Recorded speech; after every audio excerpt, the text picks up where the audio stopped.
um grande prazer para mim parar aqui hoje, na coração de nossa isla, Oranjestad, para celebrar momento muito importante, a reapertura de nossa sucursal de Main Street. Agora conceito totalmente renovado, self-service branch moderno, conveniente e desenhado especialmente para nossa comunidade. E aqui Aruba Bank está celebrando 100 anos de existência, siglo de confiança, de serviço e de crescimento junto com nossa comunidade. Durante todo o ano aqui, nós queda fiel na compromiso, sigui invertir no futuro de Aruba e no bienestar de nosso cliente. Nossa presença de nossa caia principal tem grande significado histórico. Nossa forma parte do desenvolvimento econômico da área e de Oranjestad. E na celebração aqui, nós mostra que nossa confiança e vitalidade de Main Street mais forte que nunca. Com ATM, Smart Deposit Machine e Depository localizado cara para Main Street, que está disponível até 10 horas da noite.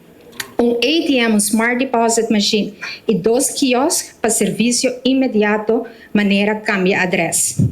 2 computadores disponíveis para tour necessidade bancária. E para assistir os clientes, nós temos 2 Digital Ambassadors presentes para guiar cada pessoa que deseja familiarizar seu mês no nosso serviço.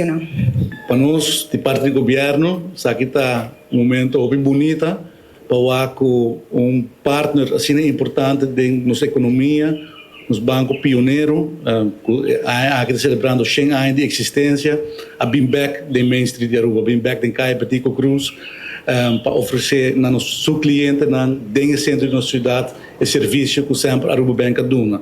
E me estou contente para que sei, para o tempo, a empresa alaga o centro da nossa cidade e estabelecer outro caminho para motivo logístico ou outro motivo pero ora que nós estamos com nossa empresa importante local está bem back dentro do centro de Oranjestad, dentro de Caya Betico Croes, e está assim nos muito contente. Prioridade do gabinete AFP futuro está para revitalizar full área de Oranjestad, especialmente Caya Betico Croes, e nós não podemos estar aqui nós só, nos ministério de empresa para estabelecer dentro do centro, para gente bem back, para nos oferecer serviço para retail, tem sua clientela e para os inversionistas por confiar que tem partnership entre governo e setor privado. E metade de verdade, muito contente para que desenvolver aqui, pouco tempo, Aruba Bank não tem presença de serviço mais dentro do centro de Oranjestad, para tem câmbio que eu sei e me quero agradecer Aruba Bank, senhor Rob de Reder, mas danke e full team, você turco atrás duro para começar aqui e para pôr uma contribuição na revitalização de Oranjestad.